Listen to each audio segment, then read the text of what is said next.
Hello, everybody. Welcome to the DSA Roundtable. It's another Tuesday night, and you know what we're going to do? Talk Lions football. I got a little panel with me tonight. I got Right or Wrong. What's up, buddy? What's going on, Jim? How you doing? Really, really good. Ready to get some Lions talk going. All right, and we have Rachel Marie Sports. What's up, Rachel? Hey guys, how are you? Ready to talk some Lions football? Because I know I missed the roundtables last week, so I'm fiending for some football talk. God, I hear you. And it's getting close. I mean, it's getting close. Let's hope they don't cancel the freaking season. That's what I'm worried about. All right, we got 313 JMO in the house. How you doing, man? What's good, everybody? And I'm gonna need Jim not to put that bad energy out there. They not canceling nothing. We're gonna get all 16 games. What's good, everybody? Make sure you guys like the video, man. they're trying to cancel the whole preseason now, right? Yeah, that just means more regular season games, right? Let's hope so. Let us absolutely hope so. All right, guys. All right. J-Mo, want to do a roll call for me real quick? Okay. I think that's what it's called. That's what I see it in the chat. We got Kyle Webb in the building. What up, though? We got Detroit Drew. What's good? We got Barbara Valor in the building. Was good. We got Valerie Bordeaux in the building. Was good. We got Pistons Talk in the building. New DSA member. Subscribe to him if you like basketball. Was good. We got Nicholas Valor in the building. Was good, everybody. Carl Campbell in the building. Peace and Quiet in the building. Was good, everybody. Make sure you guys like that video. All right. Let's get to our first question tonight. And the first question that we're going to get to tonight is ESPN is ranking the Lions' future. And what I mean by that is the future of the Lions, like the next 5 years or something, the average is like 73.1. And so they cite the defense and Matt Patricia and other factors in the future of the Lions franchise as a whole is just meh. What do you guys think about this? Right or wrong? What do you think? I mean, when it comes down to the most basic part, it is just a guess by them. Like, they have no idea what's going to happen. And I think that it's the hardest for the Lions because they just got a new owner. Like, we don't know how Sheila's going to run the team. We don't know how anything's going to happen. So, I mean, at the end of the day, ESPN is just guessing at this point because they got nothing else to talk about. So, I mean, I don't look too far into this one because they don't know any more than anybody else knows. Right. Oh, I was going to say that Luke G just brought up this point. Everybody, we wanted to let you know that Golver Quinn on his channel tonight is going to have Ndamukong Suh on at 9 p.m. Eastern. So I just want to let you know about that tonight too. That should be an interesting conversation. About that? Yeah, sure, of course. Look, if you're listening to this, if you're listening back to this later on, you guys have to sub to Glover Quinn's channel. Oh, amazing. If you're even if you're a Lions fan, if you're a football fan, you know, I know we support him and everything he does, but what he's doing over there is special. And we get an inside look and we get to, to talk to these players from a genuine perspective through Glover Quinn, talking to them. And these are just all of our favorite greats. And I think he's going to keep doing it. And it's going to be a lot of players on there that we love. You know, some players not from the team. He had Gilmore on there. And it's just good for all football fans to see that type of aspect because, these football people are players at the end of the day. And, they people. Yeah, they are. Well said. Rachel, you said that this might be tomorrow night. I was just asking Luke because I know he had been having his special guests on Wednesdays, but I mean, obviously it could be like a scheduling thing. Maybe it is tonight. I didn't double check. I don't know.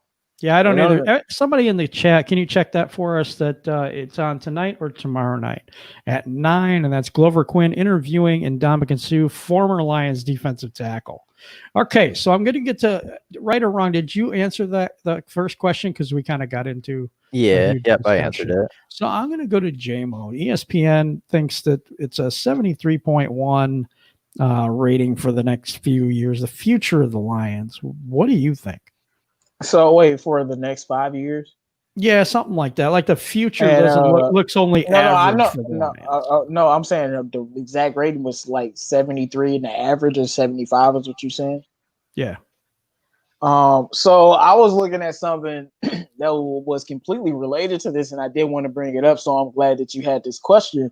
But no, I'm serious. But ESPN, they did a list of the next 3 years, which teams are like going to be like the most dominant and Super Bowl contenders, and it was 10 teams on there. And I was very upset with some teams on the list. You had teams like the Cowboys on the list, and they were like number 4. I'm like, really? So they're saying the Cowboys are going to be the 4th most dominant team the next 3 years. Like the Ravens were 1, the Chiefs were 2, but the Lions weren't on that list, and you didn't really see any NFC North teams on the list. And that was something that I thought was very interesting. And now that you bringing this up, this ties into that. They think the next 5 years we're going to be 73, not even 75, not even average. And I'm just going to tell y'all this. If we have Matthew Stafford for the next 5 years, we don't know. We will be way above that 73 ranking. But if we don't, we'll probably be worse. I'm be honest with y'all.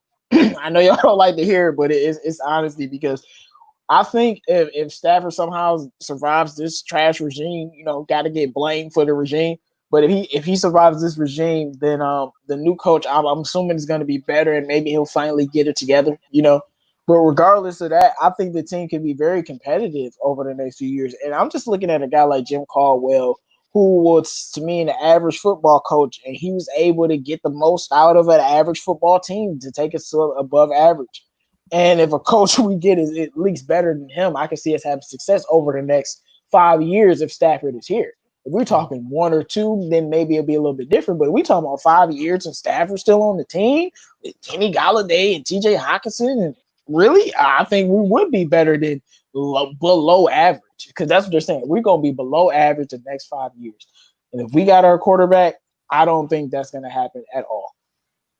So I totally agree with you. Rachel, what do you think about this? I mean, I think it makes sense based on the team's past. I think, this question kind of threw me off because I'm thinking there's no real way of knowing how to predict their future. True. I mean, I look at what they've done over the past 10 years, 3 trips to the playoffs, all resulting in losses, but obviously more promising seasons, 5 seasons below 500, a few random seasons just above 500 in between. And I'm not going to claim to know how that pans out into an average rating and how that kind of applies to their future. But I'm saying with the current knowledge that they have, I understand where they're making that assessment. And I think that that's where we just have to keep our fingers crossed for better going forward and hope that on paper looks just as good on the field. But I mean, yeah, I think when you look at the Lions, it's hard to say, look at all this talent on their roster. I'm going to give them a higher rating for the next 5 years, because I would have thought that looking at our roster on paper last year. Yeah, me too. I totally agree with that. Okay, so let's do some housekeeping things. The Glover Quinn interview with Ndamukong Suh is actually tomorrow night and not tonight. And then he's going to have the Honey Badger on the next day after that. So check out Glover Quinn's channel and subscribe. He's got some great stuff going on. This question got me, so I'm gonna do something a little different.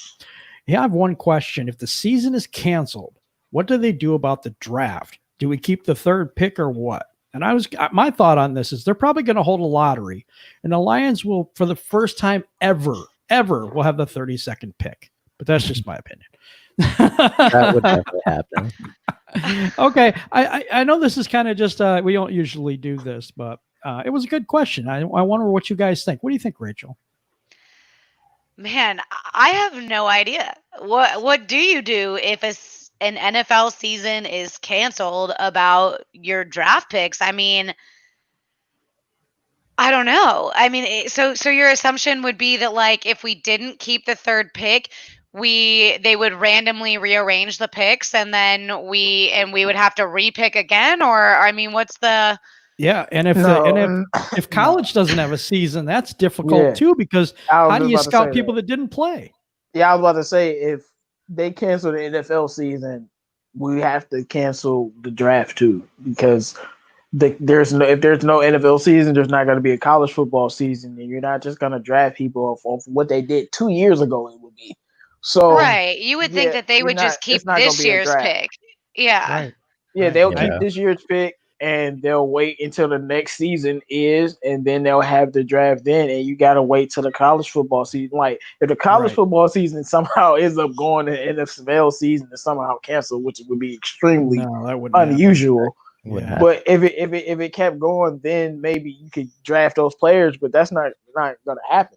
Like until college football has to be played. It's a year-to-year sport, and like I said, it'd be basically 2 years removed from college football. My thing was a joke, but I think JMO's onto something. I think what will happen is if we've already had an off season, we have not had the regular season, and they canceled this season, it would just be the same thing going through. Like we pick up where we left off. You know, we go back, we get a training camp, we try to play again next season. We have college play next season, and that's how that would probably work out. But that was a really good question. Right or wrong, anything on that one? Nah, I think you guys covered it pretty well. All right. That sounds good. Okay, so we're going back to this article real quick. And the article cites coaching and defense as major contributing factors that point to Matt Patricia. What is your confidence level on a scale of 1 to 10 in Matt Patricia? And that means getting this done next year, this year, whatever we play football next, or the next few years if he does survive. I'm going to go to right or wrong first on this. So my confidence in Matt Patricia is pretty low. I mean, he took a 9-7 team and turned him into a 3-12-1 team. Like, yeah, that's funny, but at the same time, it's kind of true. not. Yeah, right. I mean, he's done some good things in the NFL. He's done some good things in Detroit. You know, he held Patrick Mahomes to his only game without a passing touchdown. Like, he's done some good things, but he hasn't shown me that he can do it consistently and can do it reliably. So, I mean, until he can show that, my confidence level can't be higher than like a 3.5. Like, it's pretty bad right now. Yeah. What do you think, JMO? I mean, why are you even asking us this question? Because honestly, if any of us said it's higher than a 5, I would be like, really? We got to talk some football now. Because 11. RK Writer. Yeah. Like, and it's just like, I don't even want to, because like, I feel like I have more of a confidence in what's around Patricia than Patricia himself. I've said it plenty of times, and I'll keep saying it. I've seen Matthew Stafford carry good coaches. I've seen him carry bad coaches. I mean, he ain't really had his best. So I've seen him carry teams, and I think regardless of what Matt Patricia does, good or bad, the offense is going to carry this football team, and I think we're going to win a lot of games because of it. Regardless of that, I don't know. It's just like Patricia's he's just there for me. Like, right. You know, but JMO, do you think that some of the assistant coaches may help that out too? No, I'm about to say I have faith in Corey Underwood. I have faith in, you know, even though I don't like the picks, Akuda. I think Akuda's gonna be good. I think Swift's gonna be very good. So I like you know, some of the things that Bob Quinn did. It's like I feel like I'm at a point where I think Matt Patricia he has to be getting better year to year. And for now, my confidence is not that high in him, but I think we gonna win in spite of him. It's just gonna come down to beating Green Bay. That's gonna matter when it comes to him, and he's been whooping on them as of late, even with backup quarterbacks. So We'll see. But I love confidence, man. I'm not that confident. It's just like I don't want to blame him or be like put it all on him. Let's see. I'm gonna wait and see. I'm not that confident in him after we went 3-12. But Stafford, I know. Stafford don't miss the season. We win 8 games. Like, Lions fans might not want to believe it. You could try to deny it. I can name off some of the teams we lost to: the Redskins, Tampa Bay, the Broncos. Come on, guys. The Bears twice. Come on, guys.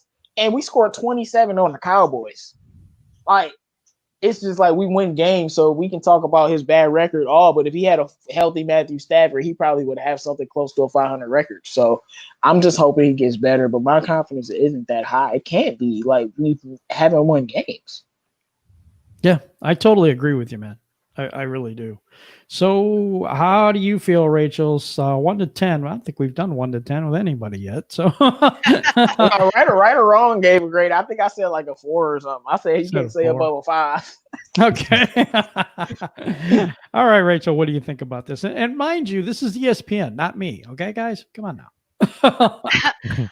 I mean, it's a 5 for me as far as like it's 50-50, but I just have to point out, and to be fair to Patricia, it's deeper than that. It's not like he's the losing coach.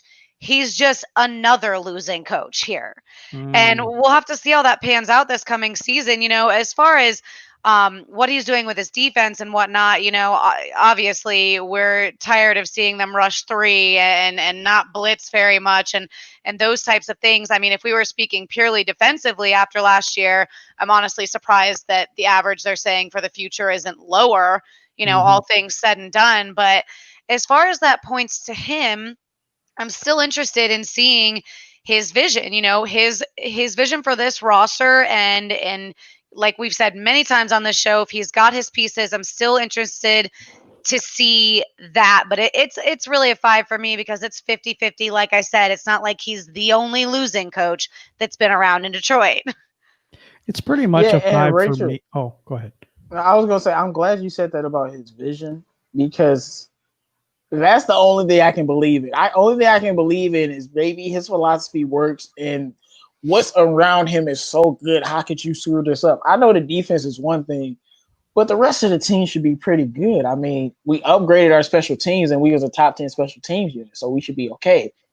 So I'm just looking at if his philosophy works, then this should be it, right? He got all of his guys for it, so I don't know. I mean, yeah, we should know, barring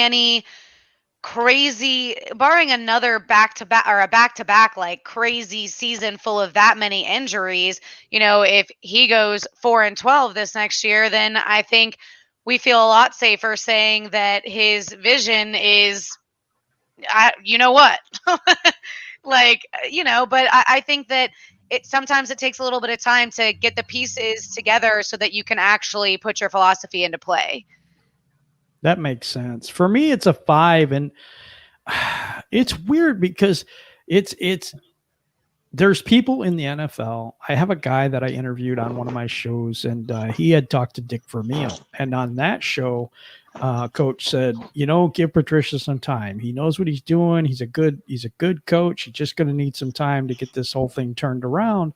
But I hear that from a lot of people and stuff like that, and so part of me, because I don't want this huge rebuild after they do get fired, or if that happens and we do have a terrible season, I'm just not looking forward to the rebuild.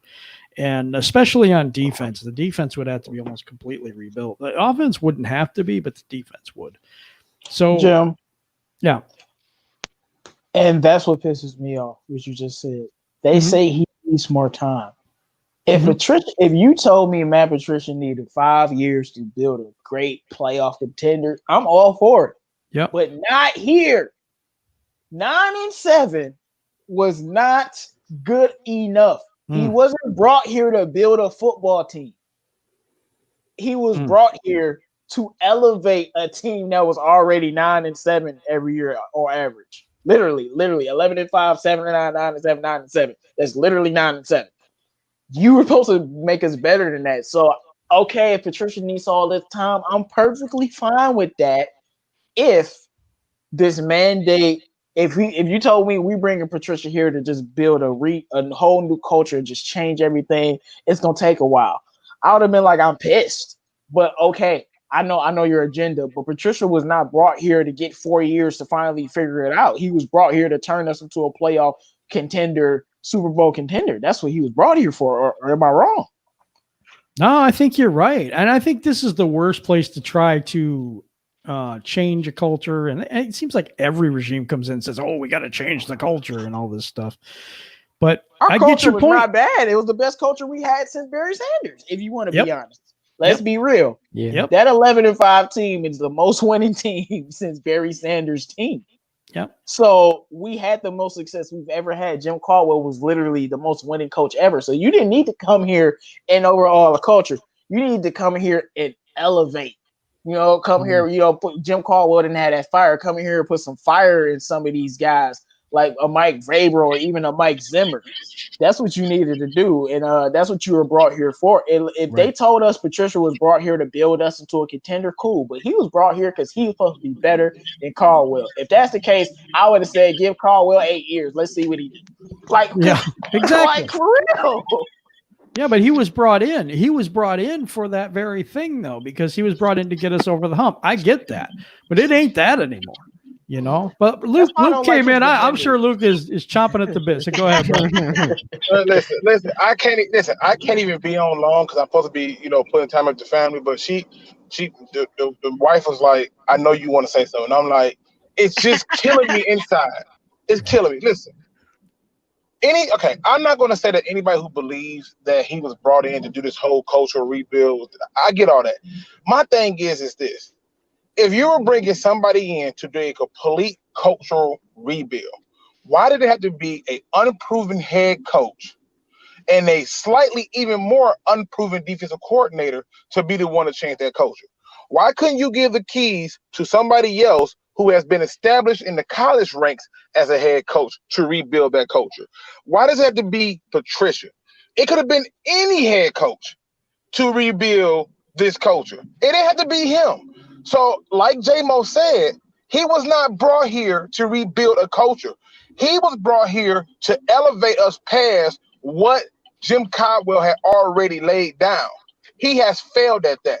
I'll challenge any person to come on here and explain to me why Patricia was the best candidate after getting rid of Jim Caldwell to quote unquote build a new culture here. That doesn't make sense.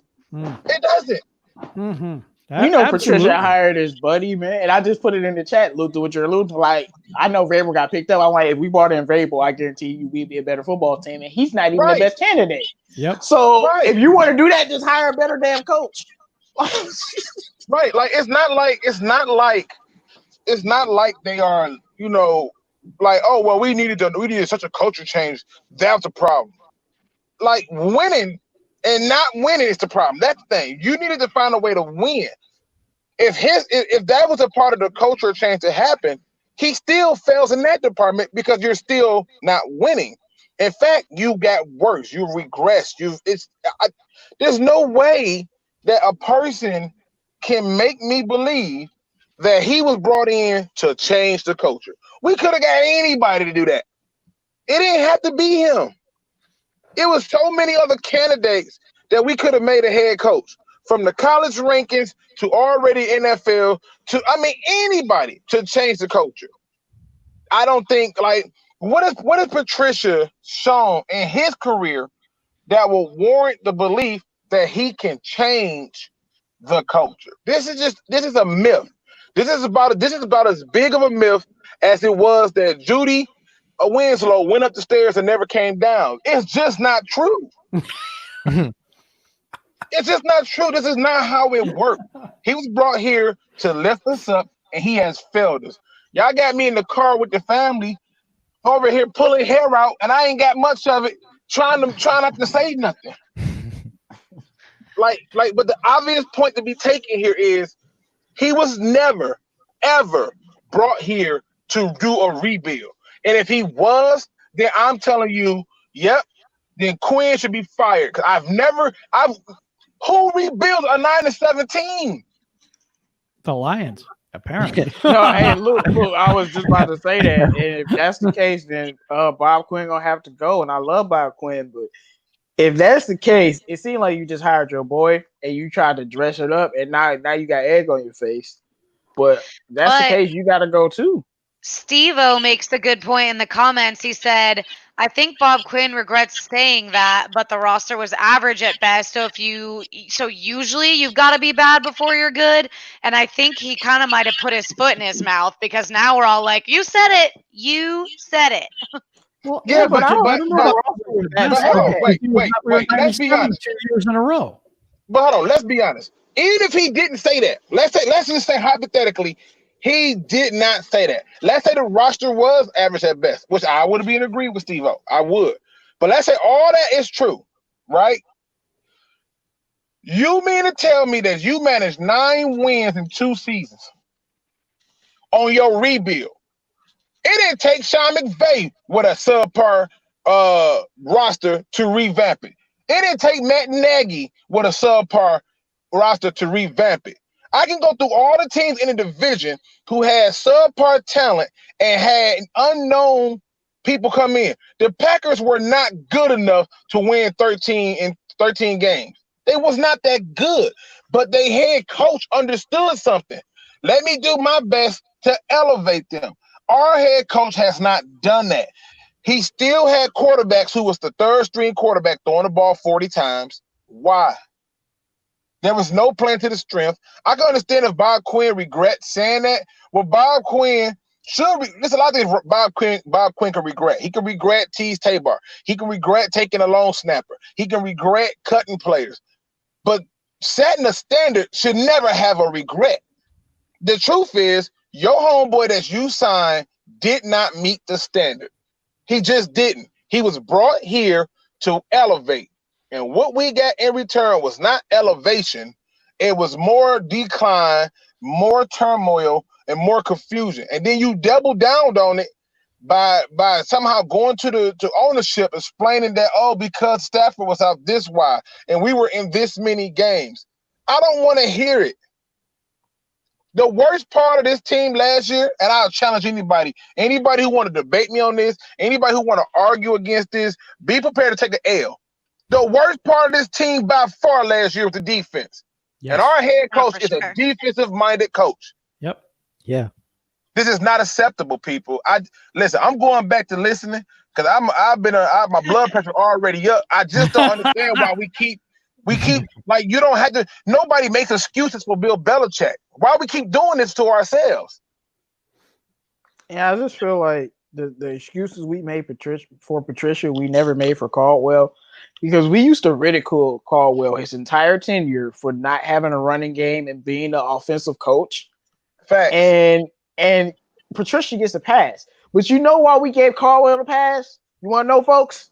We were winning games more than we've ever won. Sure. So when you win games, even when you're an offensive coach and your running game is terrible, we can give you a pass. But we know what's going on with Patricia. And I do know if Stafford was healthy, would have won more games. But as I told Mars Landon, Stafford being healthy and winning more games ain't good enough.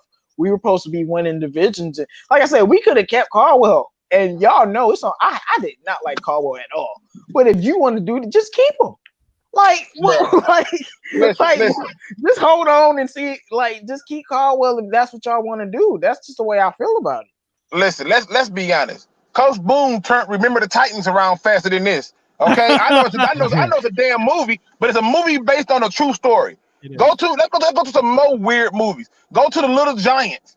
They got turned around faster than we did. Hell, let's go to an even more stupid movie, Dodgeball. They got turned around faster than we did. This is an excuse, and we can't keep doing this. This is called having higher standards. He has to come through. I don't need to make an excuse for Bill Belichick. What excuses are they making for Bill Belichick? What are they? Oh, he a cheater? Well, damn it, if he a cheater, he trying, according to the coach. You ain't cheating, you ain't trying. I'm trying to figure it out. We cannot keep doing this, people. He was not brought here for a rebuild, people. It just did not happen. And if you're going to do it like that, then do it the same way that the Dallas Cowboys did it. The Dallas Cowboys came off an 8-8 season, 500, I believe it was, when they fired their head coach and brought in Jimmy Johnson. And Jimmy Johnson was allowed it to change the culture his way. But guess what Jimmy Johnson brought with him?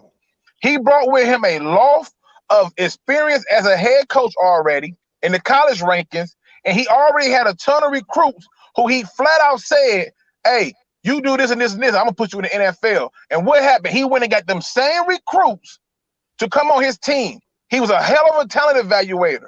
Well, you have a head coach who hasn't done anything, and we making excuses. No, look at that same team. Bro. Look at the same team. Look at the Cowboys. What was Mike McCarthy brought there for? They was 8-8, and it ain't good enough. He is brought there to elevate them. The Cowboys are now supposed to be in the NFC Championship game or in the Super Bowl, and if they aren't, in the next 3-4 years, McCarthy is gone. And if they go 9-20, damn too. And Dak He Prescott gone. is hurt a little bit. Listen, he want to make the end to the end of the Dak season. Prescott is hurt a little bit. They still gone. And I'm just saying, Mike McCarthy was literally brought there for the same reason Patricia was. And let's see what happens with the Cowboys and what happens to Mike McCarthy if they don't win nothing. And I just, because he was brought there because Jason Garrett's the problem. He's the problem. Look at all this talent. He the problem. Let's see what Mike McCarthy do. Patricia, it's the same thing. It's just we want to be trash out here. And Matthew Stafford has been injured, but we still should have been able to win more games even with that. We just don't need to make excuses for him. There is no excuses for Matt Patricia. There's only results. At the end of the day, if you're as good of a coach as people want to believe and give you faith in, show me on the field. Show me. Because if you're telling me that this guy is better than Jim Caldwell, okay? So this guy's better than Jim Caldwell, then my argument is this. If he's not better than Jim Caldwell, what do we get rid of Jim Caldwell for? I highly doubt that the Washington Redskins got rid of their head coach to bring in Ron Rivera because they just needed him to change the culture. Part of changing that culture revolves around winning. That's part of the criteria. You cannot change a culture when you losing after you don't came to a team who experienced winning 3 of his last 4 seasons. Let's start with the excuses for this man. He got to go out and show us. He has a chance to do just that. He got a chance to make me look stupid. He got a chance to make me sound dumb and everything in between. But if he does not himself do that, we cannot keep going with these excuses. All right, I'm going back to listening. Y'all have a good one. All right, people. Thanks, Luke, for coming on. That was cool, man. See you later. So here's my thoughts too. I think some of it isn't that so much that people are defending Patricia. I think people don't want this rebuild. I'm just telling you, that's my fear. I'm going to speak personally. You know what? Yeah. I don't want. How do you rebuild it with a top 10 quarterback? The hell? No, but you don't. You don't. I'm saying the defensively. Okay, we got some of these players for a while, that we signed now and things like that. So what do? If we have to change back to a 4-3 and not doing this defense, and we're going to have to get rid of a lot of players again, I mean, how does that all work? I guess the defense sucks anyway, so I guess it really wouldn't make that big of a difference. But I just think people are worried about what could come next because it's not always the best thing that comes next. Right. And I think that's why people are like, okay, let's just give him time. Honestly, I was thinking that about Schwartz. I wish they would have gave him more time. Yeah. I wish they would have gave Caldwell more time. The problem with Caldwell, I don't think Caldwell was going to get us to a Super Bowl, but I don't know that for sure. Yeah, I mean, I guarantee you we would have been 8-8, 9-7 again, but like it is what it is. That's a good point. My wife makes a good point. She says, "How do you rebuild something that's never been built in the first place?" Yeah, that's a great point. No, but I've already, as much as I said about Patricia, I've already said I'm all in on them this year. I need everything to work because I'm telling y'all, I'll keep saying it until y'all believe. We lose Stafford, dark ages. Like, no, I agree with you. Be bad. So I agree with you. I need Patricia. I need this to work because, like, if they think about getting rid of Stafford, we done. Like, say what y'all want to say, but ESPN, not me, a Lions fan, called him a top 10 QB. Yep. And that's coaches, executives, scouts, and players. That's you them. Talk to anyone outside of you talk to most QB, people. You just get rid of what team in the NFL just gets rid of a top 10 quarterback? They just don't. But the Lions would do that. You talk to most people around the league, and they love Stafford. They think he's good. But here, let's just replace him with whomever. It worked out well with Barry Sanders left. We still haven't replaced him. And that's been 20 years? How long did it take to get a quarterback in the first place? 50 years? You are right though, Jim. Like I think that's what people are so afraid of is that if it doesn't work out, what are the chances that, Matt Stafford even stays in Detroit? Or do we just waste the last of his career? And I think the idea of that scares me. Yeah, You know, me where too. are we if we have to take another quarterback? I mean, if we lose badly enough and it was like Trevor Lawrence, maybe, but I mean, I don't know. It's just those are big ifs right there and scary. I No, agree. I know What do you, exactly where it leads. It leads to a bunch of 5-12, 5-11, 4-12 seasons. You know, Yep. well, I guess it'd be 17 games, and then eventually we'll go 1-15 and draft Trevor Lawrence or the next Matthew Stafford. 15 years later, but Yep, we'll get there. yeah. But It'll take a little bit of time, as JMO was saying. right, it take a little bit of time to lose every game, but we'll manage to do it again, and Yep. then we'll be graced with another Matthew Stafford, and let's hope that we don't ruin him. And by the time we get that next Matthew Stafford, I may not be on the round table any longer. We I hope get too old so. for this, man. No, I'm kidding. I'm sorry. I couldn't help it. Okay. So I don't know. I love this topic, but we're going to have to move on. So here's the next question. The NFL says it's offered no preseason to the players. The players have been wanting this. How do you think it affects the Lions? I'm going to go to Rachel first. I think realistically speaking, it affects us just as much as everybody else. So if anything, it's still a pretty level playing field. I mean, you've got to hope that the league gets their you-know-what together and helps to make these players feel a little bit safer out there to have any hope for any type of normalcy. I mean, you see them posting all over Twitter about it. So far, the league has done nothing to make them feel good about how they're going into this season and the safety precautions that they're going to take. So, I mean, yeah, that's what I think. I think realistically, everybody is affected just as much, which kind of leaves us all at a disadvantage, but still on a level playing field.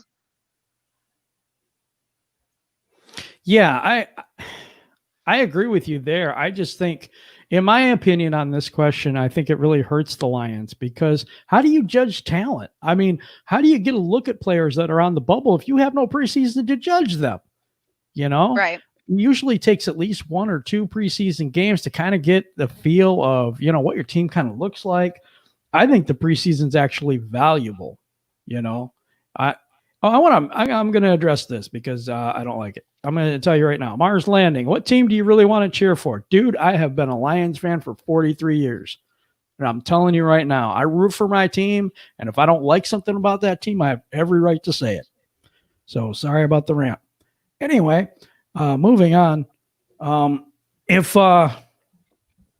they don't have training, they haven't really had a training camp. They haven't really had anything with this team. We've got a bunch of new faces and we got a bunch of roster players that might be on the bubble. I don't even know what they're doing with that. They're saying 80 players now instead of 90. And I honestly don't know what they're going to do. So I think it really hurts the Lions. I do. I think it really hurts every team in the league. But hey, what are you going to do? What's up, Ryder? What do you think about this? I mean, I'm kind of with Rachel on this one. Like, everybody's kind of in the same boat at this point. It's not like the Lions are the only team not having a preseason. Like, every team is going to have trouble evaluating talent. Every team is kind of in the same boat at this point just because, they're all experiencing the same thing for the first time. A lot of NFL franchises brought in new faces this offseason. So, I mean, I don't think it's going to hurt the Lions more than it's going to hurt any other franchise, to be honest. Yeah. JMO, you back yet? Nope. Okay. Yeah, I just think that this is going to be a rough year, and it's tough because this is a challenging year and stuff like that. So that's what I think about it. I think it's going to be, there he is. Okay. What do you think about this, JMO? Do you think about the, not having a preseason and how it affects the Lions? Well, we talked about this before briefly, but we were only talking about it because the players suggested canceling the preseason. But now we got an updated that it seems like the NFL is willing to comply. And I would say that, as I said before, I don't like missing the entire preseason. But at the end of the day, we play sloppy anyway, so it'll be something we used to. We'll be fine. I think Stafford and the guys on offense will be all right. if we just stick to what we've originally been doing. I think it'll definitely is going to affect the rookies though, and now all the battles are going to come down to camp and not preseason games. And to me, that's hard. Like I can't even get in the game to show myself against my competitors and against people at the same level. I'm just playing against the guys in training camp, so it'll be a little bit different. So like my expectations for the rookies outside of maybe just Swift, because all Swift got to do is just take the ball and run through the hole. So it'll be a little bit different for him. But besides Swift, my expectations is a little bit lower with no preseason for the rookies. But I think it's given the circumstances that it's just something that they're gonna have to do while they watch what the NBA and everybody else does, because the NFL hasn't talked about what they're gonna do. What are they gonna how are they gonna have games? They just saying no fans. They didn't say a bubble or anything like. So how are y'all gonna do this? Because there's so many players on all of these teams. We already went over 1,700 players. So and those are just the players. We ain't talking about the staffs. So you gotta multiply that by 3 maybe or 2. Yeah. So And what about the injuries too? I mean, haven't had the conditioning that they need. They're not playing at game speed until they play a game, apparently. I think this is going to be a rough year, and we had a lot of injuries last year. That's what bothers me about this whole thing. Did I get to you, Ryder? I think I did, and I want to make sure that I did.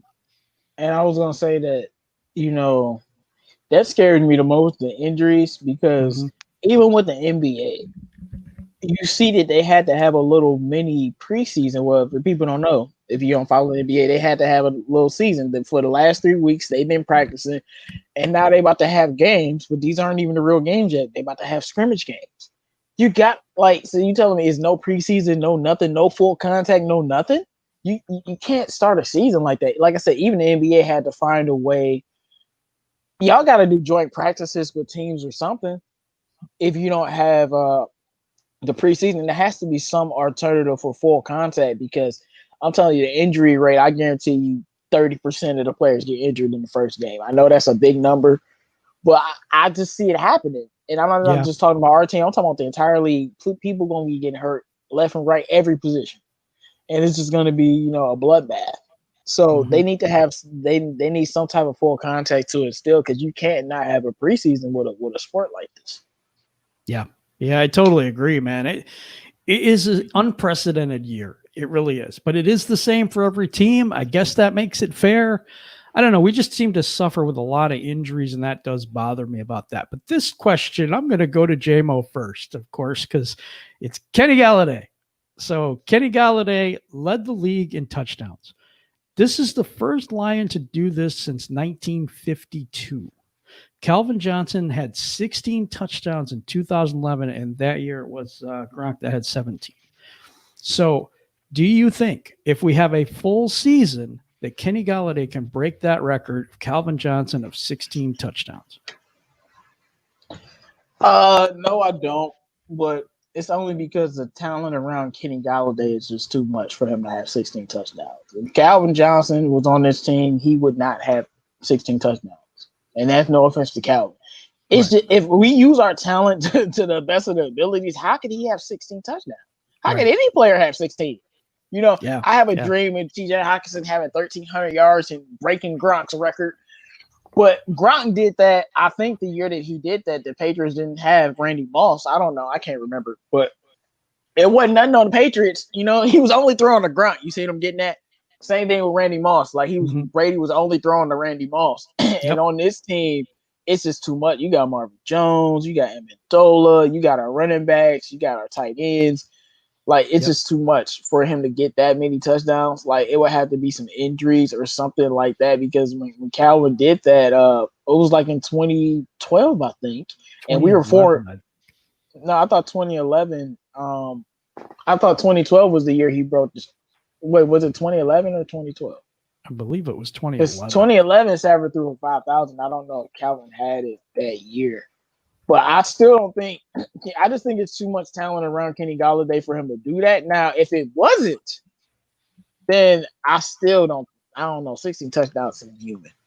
15 plus is pretty inhuman. So I still don't know if he could do something like that. You know what I'm saying? Calvin Johnson, I was just watching the Dallas game, in 2013. Calvin Johnson's inhuman. Like, Yeah, Yeah. he is. like, and you know, when the announcer guy was talking about, I'm sorry, but when the announcer guy was talking about it, he was just like, you would tell a quarterback not to throw the ball when he's double covered. Of course, it was a great pass from Stafford, but he's like, you got Calvin Johnson.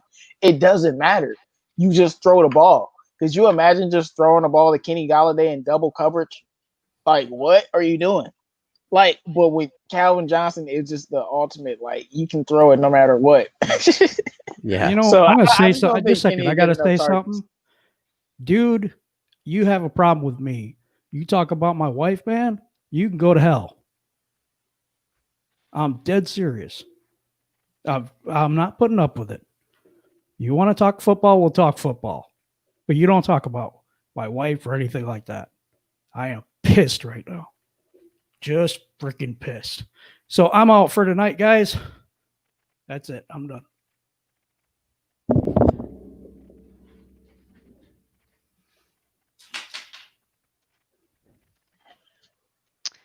So he's still. Wow, Mars, man, I can't believe you just did that, bro. What's wrong with you, bro? That's crazy. Are you guys still there? Yeah. Yeah.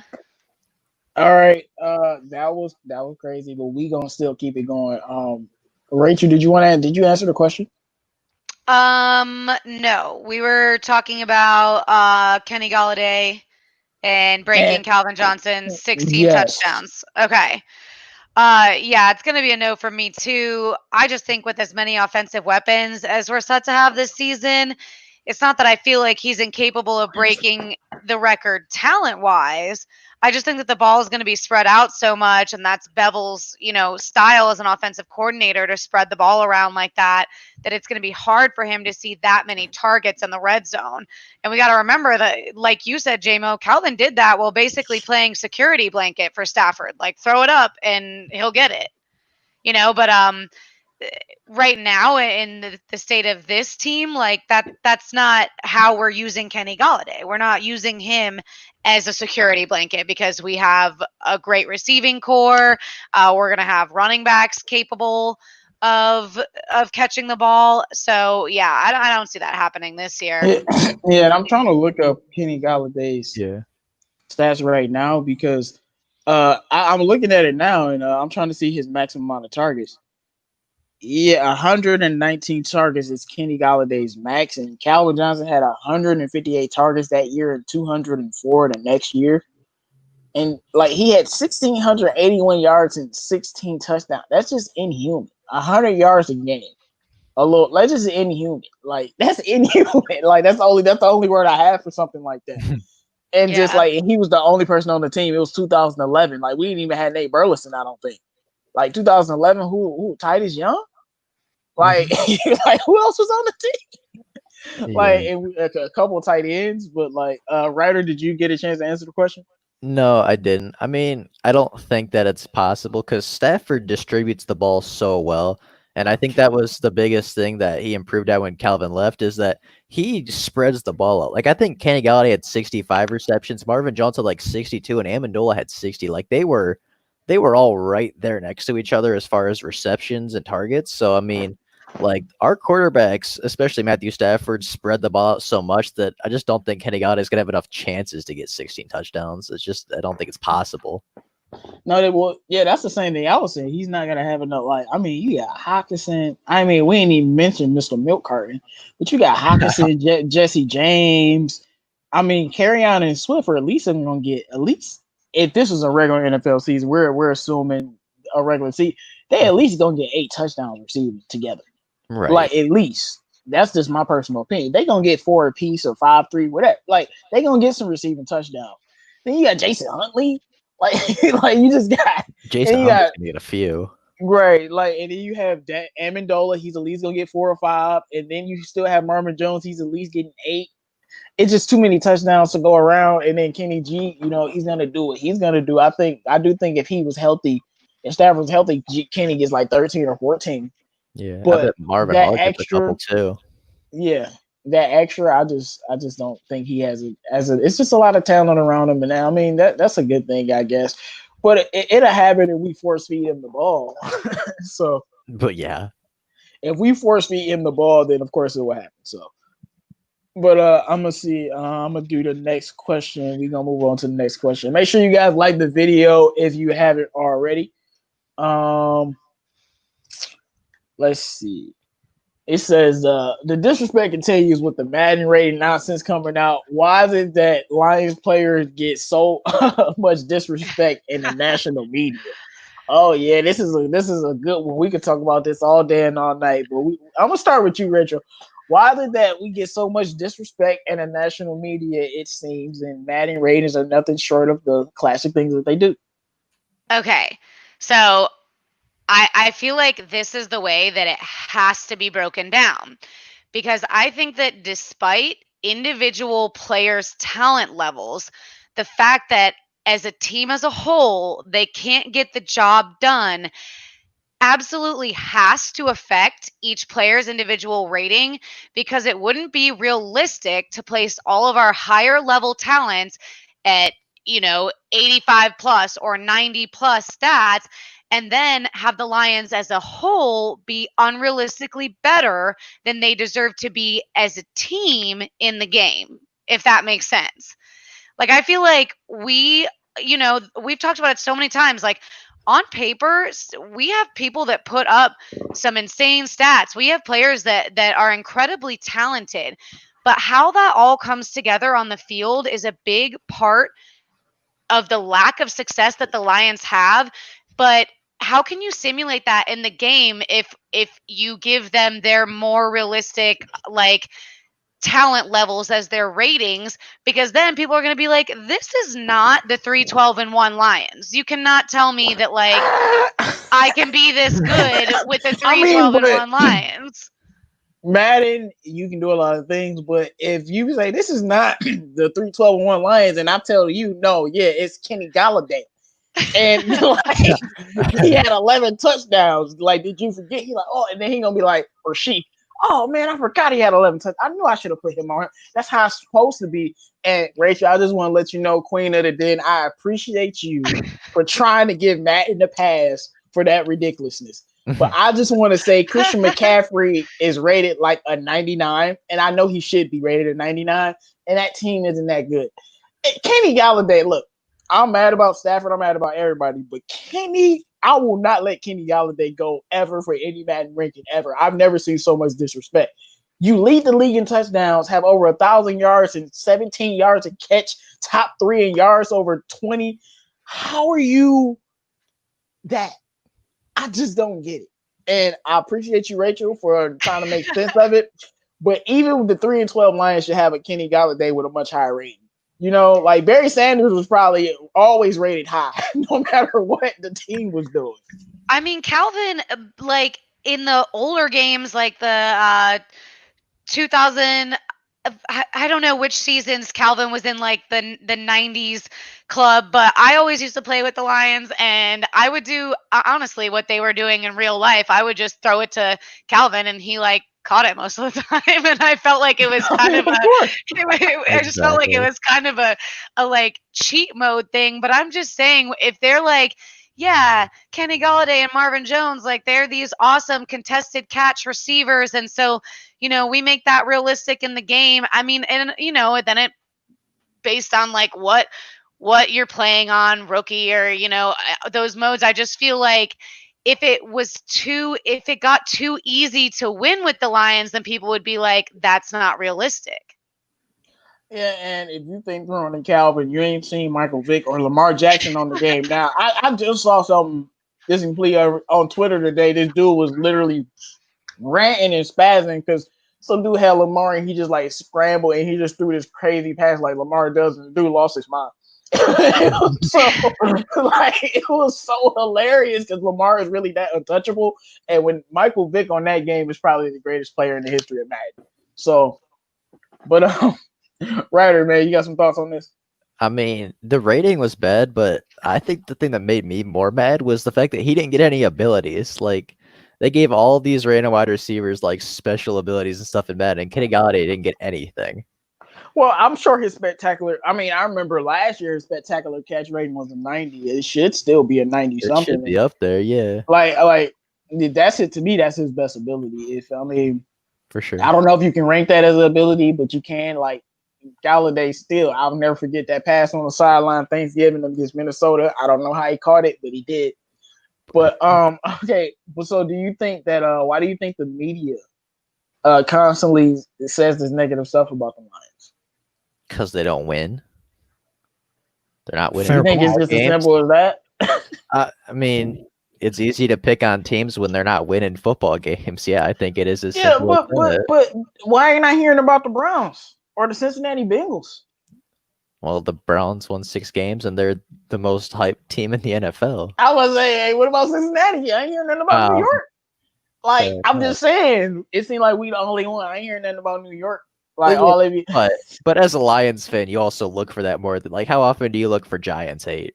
Like I mean, I don't look for anything. It just pops up. So I mean, I follow everybody, but I see more hype of bad teams than I see anything negative on them at all. And I won't say I only see negativity with us, but they only highlight Stafford or Kenny Galladay or Darius Slay or Ziggy Ansah or Sue. That's the only player they're gonna talk about. So, I just feel like, they shouldn't get a pass. But I know we ain't winning, but they shouldn't get a pass. But the They funny shouldn't thing get a is, pass. I don't hear nothing about the Redskins. Like, which y'all done heard negative about them that don't have nothing to do with that name? it's true. On Well- the ratings thing, I'm sitting here thinking about. I'm also thinking about Matthew Stafford in '83. Really? that's An disrespectful. 83? He was like what the Oh fourth my or fifth gosh. rated arm strength. Seriously? Well, I that's don't a know what they're little looking at. disrespectful, but it's still a respect. At least he's top 5 still, but it's still disrespectful. He should be No, probably he's not number top 1. 5. He's not. You just top say 5 at you say 83. he was top 4 in Armstrong. I'm No, talking about Armstrong. no. Yeah, top 4. He should be like 1 or 2. But he's rated at 83 after last season, where he was on pace to throw for 500 yards or 5,000 yards. I mean, come on, man, that's crazy. But this national disrespect of the Lions, I'm not sure where it comes from. I just think that we've been bad for so long that we're just kind of an easy target for them. That's what I kind of see. I mean, that's just what I think. All right. Anybody else here? No, I mean I just put my mic on mute as soon as you got done talking, so that was fun. And I wanted to talk about Push Play's comment that you just put up. So he said, why don't nobody discuss every player highlights on ESPN NFL Network? And they always So Yep. I was Yeah. I can be honest with you, I can't remember right now, but it was some player and they was like reviewing his greatness and they just kept showing him cooking the Lions. And it was recent. And I was so upset. I was just like, why are you showing him catching stuff on our team? He didn't wreck teams much worse than us. And it's just it always is the Lions that they're. I think it was Russell Wilson or something. It was somebody. And I was just not loving it at all because I'm like, why are you doing it against them? No, it was Dak Prescott. They were showing his plays against the Lions. I'm like, really? Why us? Like, y'all saw what he did to Miami? Like, at least we had a competitive game. Yeah, true. Absolutely. So, JMO, you had some questions. What's the next one you had there? You got All side right. here. Well, I mean, let's just get this out the way. Like, the show got a little bit heated when we was talking about Matt Patricia, and then we were talking about other things, but might get real heated again. Disclaimer: if you don't want to hear anything bad, maybe you should cut the show off. It's like, no, Exactly. I'm about to go in. Like, J-Mo about to be turned up. And yes, I'm talking about myself in the third person because I'm very upset. Look, why can't Eric Ebron get over himself is the question. I know you heard the stories. If you haven't, you've seen the tweets. Ebron once again is back to his usual antics. It was some tweet about Stafford growing into his career because he had 3 tight ends and they did this and they did this. Ebron liked it, of course, trying to insinuate that Stafford had any problem with his career.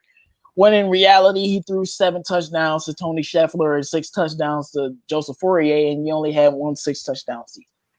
So, and Ebron, as usual, attacked the fans, attacked the fan base, said the fan base sucks, said we will continue to lose, said we're gonna be losers this year. and I'm just sick of Eric Ebron and all of his talk. And I know I sound very calm. That's because I got to introduce the question. But see, I am so sick of him. But we gonna start off with you right or wrong because you're gonna be mellow and you're gonna be cool about it. So let's start us off light, right or wrong. Go ahead. I mean, if it was a good player that played for the Lions that was talking trash, like I could respect that. But like, dude, it's Eric Ebron. Like, the way you said that. but it's true. Like he didn't do anything in Detroit other than drop the football. Like, I mean, if you look at just any highlights of the Detroit Lions when Eric Ebron was here, he maybe has like one play a season where he finally catches the football. Like, if it was Matthew Stafford and like Matthew Stafford retires and then he comes back and takes a shot at the Lions for not putting stuff around him, like, okay, fine, you carried the franchise for a long time. Like if it's Kenny Galladay, okay, you're the best receiver on the team, but like Eric Ebron is a bust. Like he was drafted super highly and didn't do anything. And then even when he had a quote unquote good season, he still led the league in drops. Like it's not like his drop problem went away from Detroit. Like just because Detroit Lions fans spit facts, like he gets mad. I don't get it. Okay, I must apologize. I said we were starting off light, but apparently not. Hey, that's the most aggressive I ever heard a writer, dog. He went in on Eric. Look, guys, I just want to say because I'm gonna pass. I'm holding back. I'm holding it back. Let's go, Rachel. What do you think about Ebron and his latest episode in Untitled Chapter? What do you think? Okay. So I feel like I will probably be the least heated about this, so maybe we should have started with me. But here's my thing. I think, yes, Ryder is absolutely right. Eric Ebron, we all know, was a bust for us. I mean, just in moments where you're like, here it is, like wide open touchdown, and bricks for hands. He drops it, and I'm just as mad about that as everybody else. I think that where things probably got so tense and heated between Ebron and Lions fans, number one is he needs to stay off social media if every little thing that every little hater says is going to get under his skin, because you are the person in the position that most people, want to be in. Most people are probably pretty jealous of. And yeah, you got to own your failures too. So you can't be out there arguing with people about, this, that, and the next thing when you cannot argue the stats. You can't argue what we see on the field every Sunday. But where I think the whole relationship got so out of hand, and this is where for me I was like, okay, this is probably where it would have gone too far for me as well, was when his son was born and all the jokes were out there, like because he had some little nickname or something like that for his son, and like Dash, I think it was, and everybody was like, you should call him Drop, or whatever. And I didn't even know about that. I didn't know that either. There was a lot of really disgusting jokes about his newborn baby out there, and like it was really messed up. I would probably hate the fans of that city doing that to me too. So I think that's where he probably lost all respect for the fan base, and I think the fan base had already lost respect for him, and then running his mouth back, that's just continuing to throw fuel on the fire, like that I'm kind of laughing at the stuff. comment. Oh my gosh. The Ebron tiny hands, the old Whopper commercials. If you remember the commercials, like, oh my gosh. Yeah, but I mean, I think that's where I stand on it. I do think that like he's got to get out of his own head. He's got to get off social media. He's got to keep his mouth shut. Like, just be more mature than that. Be above that kind of stuff. But I'm not going to lie. Like, some of the stuff that I see on the internet, too, I'm just like, okay, but Lions fans are just dying to, like, put this guy in the ground, like, with their Twitter words. You know what I'm saying? Like, I saw it all day today, and I'm like, this is... I understand him being upset around the time he got traded. I didn't know they said those nasty things about his son. It's something I didn't know about. But we haven't, I don't mean to say it like this, but I feel like the fans are innocent. Like we haven't did anything. We've been chilling. And you know, I'm sure people always take shots, but as I was telling one of my fellow Lions YouTubers, Pride Time B, shout out to him. Make sure you subscribe if you haven't. I'm really plugged into Lions Twitter. Eric Ebron is the last thing we ever mentioned on planet Earth. We only talk and attack Ebron when he's done something to warrant it. It's every single time. He always got something to say. It's just I know bro. I know he goes on there and searches his name and stuff. Like he's clearly looking for drama, and he does start it with Lions fans and all that kind of stuff. Like, don't get me wrong, I'm not saying he's anywhere near right. I'm just saying, like, at this point, I'm like, okay, is there a way that every Lions fan can block this dude and this dude can block every Lions fans? Like, they get crazy on there, like hours and hours worth of craziness. And to me, it's just I don't know why he's still obsessed with this, and maybe he's mad at something. He's mad that at OMG we got OMG as Lions talking in the building. What's up, man? But he OMG was kind of talking about it. We drafted Ebron to live up to all these expectations, and he shouldn't even been drafted in the first round. So I think he's still mad about that from the beginning, and maybe he thinks he is a great player with the things that he did. But he wasn't a great player for us. He was a complete bust. And as Ryder said, you weren't one of our good players. You were one of our trash players. Like if Calvin Johnson had anything bad to say about the Lions, are we gonna say anything? We might mention that he said it, but we'll be like, well, you know, like we ain't gonna say nothing. Let Barry say something. You ain't gonna hear a peep. Quiet in church mouse. Let Stafford say something when he leave. What we saying? Nothing. We're saying thank you. We're saying thank you anyways. Right. Like but and, you know, and I've said it before, players and who've had good careers from the Lions, they don't say much. I mean, Ndamukong Suh trashed us a little bit, but after a while it stopped, right? Is Suh really talking about the Lions? Didn't Suh say when he was on the Super Bowl Rams, the Lions in 2014 was the best team I ever played on? While he was on that Super Bowl team. So I just don't know why this man continues to still talk about us, and you need to let it go. But he wasn't great here, so he's gonna always be bitter. I just brought up freaking Suh talking about us in a positive light years after the fact. And Imran, I'm gonna pray for you, man, because I don't know what's wrong with you, and I know nothing pissed him off more. I think he would have let it go if we didn't draft Hockenson. Well, we drafted Hockenson, so he's like, "Oh no, man, they replaced me," and now he's completely upset. But OMG, I'm sure you hearing the topic. I'm sure you've seen some of Ebron's tweets. Like, you know, Ebron, he's went to a different level. He went from FU fans to our team is always gonna be trash. I'm like, dang, That's how you feel now, even though you on your third team and the Steelers are only gonna keep you for 2 years max, and you'll be on your fourth team. But it's cool. But what you think about this? Yeah, can you hear me? Yeah, we hear you good. Okay, man. Like, I feel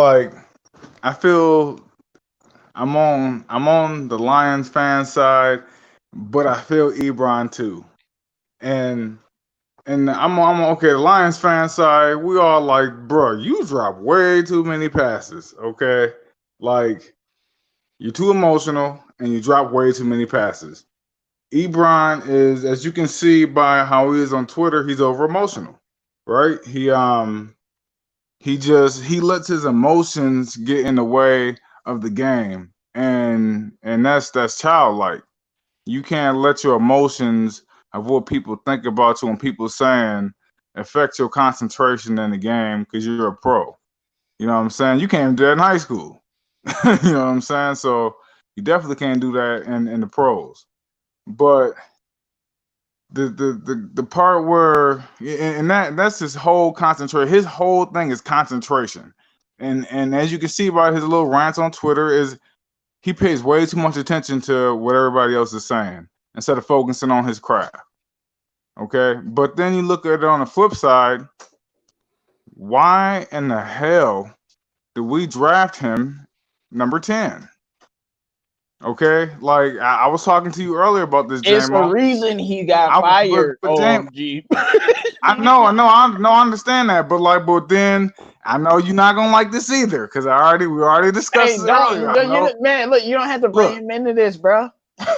Look, I got to, because you gotta look at our history of drafting. Okay, we always draft for need, especially in the first round. You can't do that. Okay, so that year in that draft, when we drafted him, we like, man, we need a tight end. And then what we do?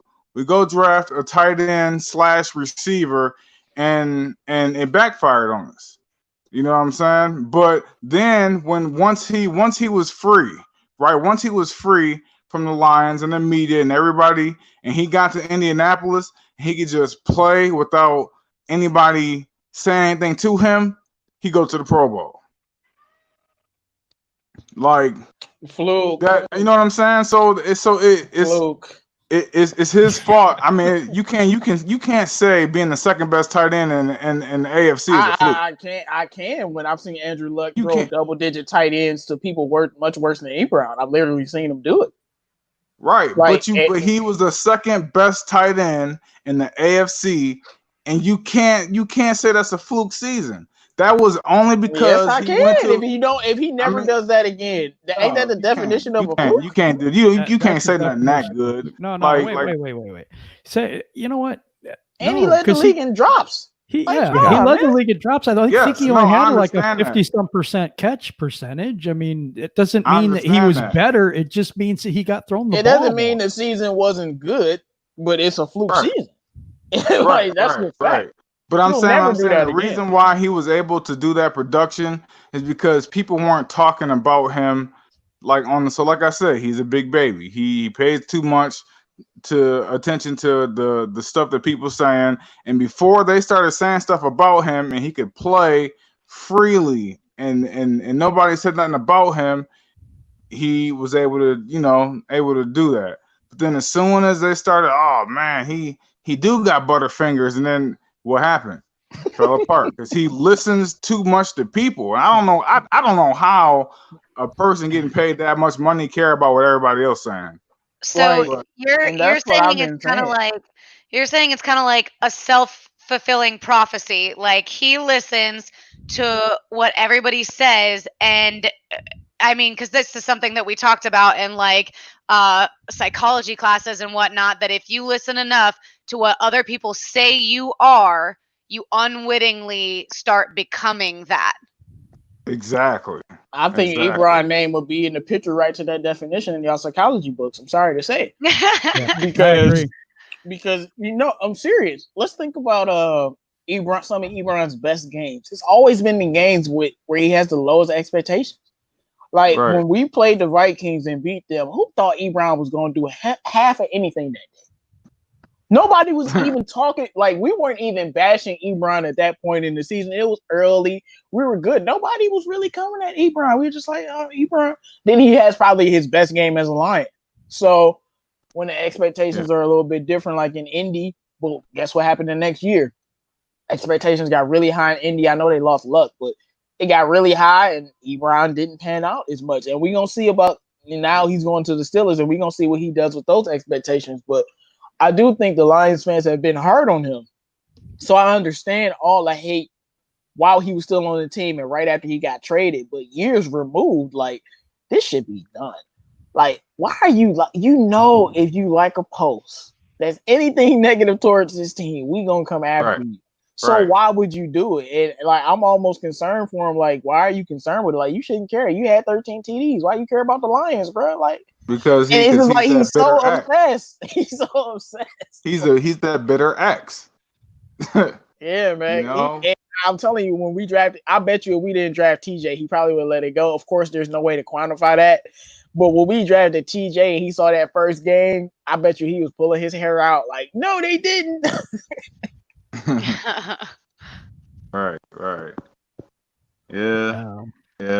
But man, that's everybody's comments on Ebron. Yeah, yep. I don't have anything else. Yeah, I think I'm done. Okay, what's next, J-Mo? All right, let's see. So we just got reports from the NFL that training camp will go on their schedule. Now we talked about this a little bit last week, but we weren't sure if everything was gonna go. Excuse me, going to go as scheduled. So we've got confirmation from the NFL that training camp will start on the 28th, which is 7 days from now. And the rookies reporting early, and they've already reported in. So my question is, what are you expecting from the training camp? I mean, it's weird, but it's here. We're gonna start with you, right around. I have no idea what to expect. I mean, I'm excited that it's here because that means hopefully football's back. But like, I don't know how you could have expectations because this has never happened before. Like, No. the NFL's never had to deal with something like this, and I mean, I don't set expectations because I have no idea what to expect. I have no idea what to set those expectations at, to be honest. I mean, there's nothing wrong with an answer like that but I'm just asking, the nuances of what do you like? Like, we're still gonna have training camp, so it has to be something to expect, regardless of whether the season continues or not. Training camp is still gonna go on, and I just feel like it's something that it is unusual, but it might work out if nobody has the virus. Then it might just be like a regular training camp, and you're gonna have camp battles. But Rachel, what are your expectations from whatever this training camp is gonna be now? I mean, yeah, I'm with Ryder on this. I'm like, I just don't know. And we keep seeing all the players tweeting about, like, I mean, are the rookies even gonna report? I mean, I feel like they're all gonna want to. I feel like there are gonna be some that are afraid to. I mean, some with elderly parents or grandparents or things like that. And then how does that affect just overall morale if certain people aren't there? I mean, I think those are more so the question even than, like, yeah, we can go back and forth about what's the position that needs to improve or what we're expecting, but I'm like, I have no idea. I have no idea what to expect. I think we're going to be rolling up to them starting training camp and literally finding out the day of what's actually going on. Who's there, who's not. Why would anything be different than it usually is, though? Because the only thing that was different about the off-season program now is it was virtual. That was the only difference. But now that's taken out of the equation, and they're actually face to face. And see, I'm just looking at what the NBA is doing, and they're acting as if it's a normal season. So I don't know why the NFL would act any different. If when the training camp starts, it should be a normal, regular training camp with the knowing in the back of your head, we gotta be safe. We have these safety measures because of this. But other than that, I think it should be normal. So that's what I'm asking about the expectations, because some team is gonna go in this training camp and they're gonna do it the right way, and they're gonna come out on fire whenever the season does start, and we're gonna be like, dang, why were we doing that during training camp? But the Detroit Sports Room, Jim, man, what are you expecting from the training camp that's supposed to be happening in a week? I don't know. I'm interested to see it because I want to see how the NFL is going to handle it, how the players are going to react to how they're handling it. This is going to really show us a little bit of how close we are to a season, or how much that the players and the management can get together, and the NFL can get together and be on the same page is what I'm thinking. So that's part of it for me. But yeah, there's just so many question marks, and that has been ever since they canceled the Hall of Fame ceremony and put it to next year. I started doubting whether we're going to have a season, and I think they just did that because they were just scared, and they did that months ago, though. Yeah, but that was the first sign of something that is very important to the NFL to get canceled, and not only get postponed, but moved to the next year. And that was, for me, it was significant. But we'll see how this goes. I mean, if it goes well and we're not getting all kinds of cases and stuff like that, great. it shows me we might have a season, which would be great. I want a season. I don't care if we have fans in the stands or not. I still want to watch football. I'll watch it on the TV. I don't care. I just want football this year. So that's my take on it.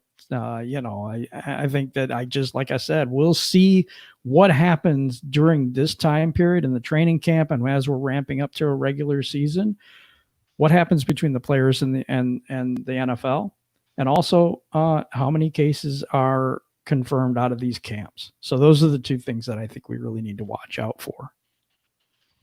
Well, that's kind of what I'm alluding to. I don't know how it's going to happen when we play games, but I think the camps will be relatively fine because they're going to do the testing. Like the NBA has always been the leader in sports when it comes to things outside of what's actually going on the fields or the courts or whatever sport you're playing.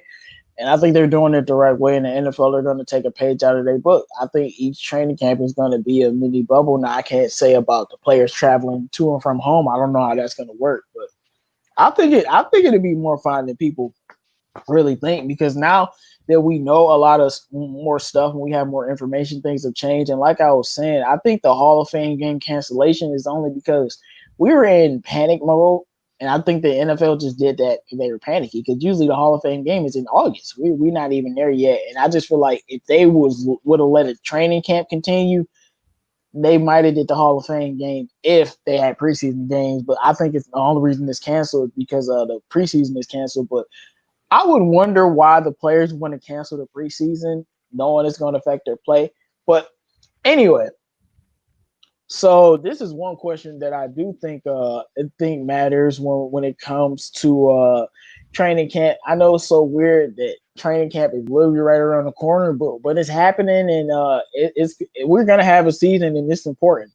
So my question to you guys is, what's the one position group that must improve during this training camp so we can have success in the season? We're gonna go to you, Rachel. Man, there are multiple answers to this question. And that's why I asked it.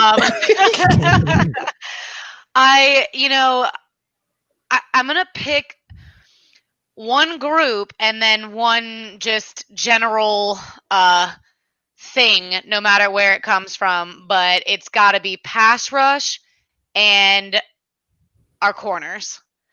I mean, I really think our corners can't be left out there all day on an island, having to shadow these receivers for 7 seconds every play.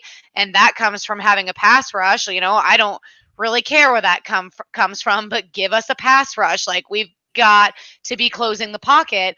But, outside of that, I still think we don't know what this group of corners is going to look like together. I think that we talk about it a lot. On paper, the talent is there, both veteran and rookie.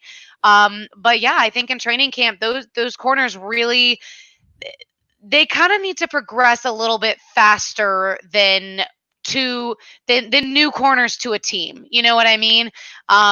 Especially Okuda. Going in number 3, there's going to be a lot of weight on his shoulders, and hopefully Trufant provides him with that veteran leadership. Hopefully Amani Aruarie is progressing so that if we have any injuries, we're covered in that regard. But yeah, I'm going to go with pass rush in whatever form and the corners. The fact that you say pass rush in whatever form just made me think of Patricia's defense, because I know that's what you're alluding to. Like, we get a pass rush, but it comes from the linebackers. What? But that's how Bill Belichick did it. Bill Belichick is 1 of 1. But that's another conversation. Right. Like, somebody was going to be like, right. Well, it comes from these people. And I'm like, I don't care where it comes from. I just want it. That's the one thing about Matt Patricia's whole philosophy is from Bill Belichick. And I'm like, he's 1 of 1. Like, you know what I'm saying? But I'm going to take this one and answer this because I think you're right. It's a lot of position groups that need help, but the one position group that I need to work out, and I feel like, it can carry a football team, that's the O-line. I know we're talking about where our O-line needs to be, but if we had a top 10 O-line, I think we could really be a great football team. And I think the O-line is where everything's going to matter. Come from protecting Stafford, because I don't care how bad the defense is. If we're running the ball and Stafford and Bevel are doing their thing, our defense will automatically be better. So however bad it'll be a slightly bit better. And I do think other things will come along throughout the season, but it has to be the O-line because we have a lot of question marks. I think it's more question marks on the O-line than the pass rushers because at least we know who the pass rushers are. Yeah. We only know we got one starter. Well, two starters.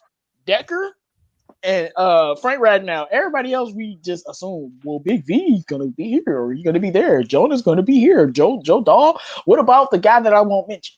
So it's just a lot of things. I was gonna say his name, but I'm like, he don't deserve that. Y'all know who I'm talking about. I won't mention him. But I just feel like when you're looking at the O-line, it's the most amount of question marks because it's been the most amount of turnover, and we've invested the most into the running game. So if we invested the most into one area of our football team, considering running the football and the O-line, I'm going to say that they have to ball out.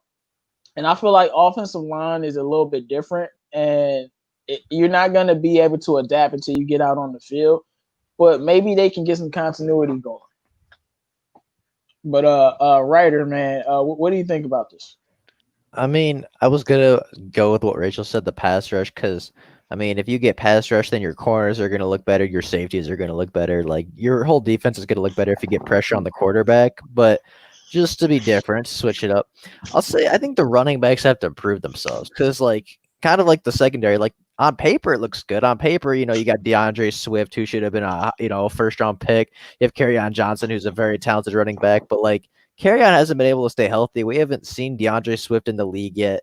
Bo Scarborough was good for what he was when he stepped in, but it just seemed like he could score touchdowns. Like, there's a lot of question marks in this running back room, and on paper it looks fantastic, but how are they going to just perform without an offseason to kind of, figure out some of the stuff with the offensive line and just, how are they going to do this season? Because they haven't really done anything since Barry Sanders. The organization hasn't have a good running game since Barry Sanders. So I'm just curious how these running backs are gonna play and without a real offseason, a real preseason. Well, if the O-line is great, it'd be easy. And we put any running back there. But I'm with you on that. Jim Lyons, the Detroit Sports Room, man. What do you think about this? I think the number one position that must be improved, God, I hate to agree with you, JMO, it's the offensive line. It definitely is. I don't even know, like you said, I don't even know who's starting, right now. And the problem is we got 2 draft picks that we want to start. That's dangerous starting rookies like that, to be honest with you. We got Jonah Jackson and Stenberg, and we've got Dahl. And I'll say it for you, Kenny Wiggins. Man, no, man. We got Josh Garnett. We got Tyrell Crosby. We got we do. Abushi. We do. You don't have to mention him. But the thing is I think that's the one spot that I think Darrell Bevel will have the most influence over is that offensive line. He has had success, like I've said a lot, everywhere he's been in the running game. He picked those guys. I guarantee you those were Bevel picks. Big V in free agency and the 2 offensive linemen, the guards. I think those were all his doing, and I think he's going to make this and mold this into something really, really good with a running game. I don't think it's going to be right away. And I think all these setbacks with the offseason and no preseason games and stuff like that, I think it's going to take even longer. So it's unfortunate, but I think it's going to be later in the season before we see something really good in the running game. We'll just see, but it seems to me that's the way it's going to be. Well, I just hope we need to use the Care Bears as a test drive. Like, let's get all the Kings out against them. Because I've been calling them the Care Bears for years.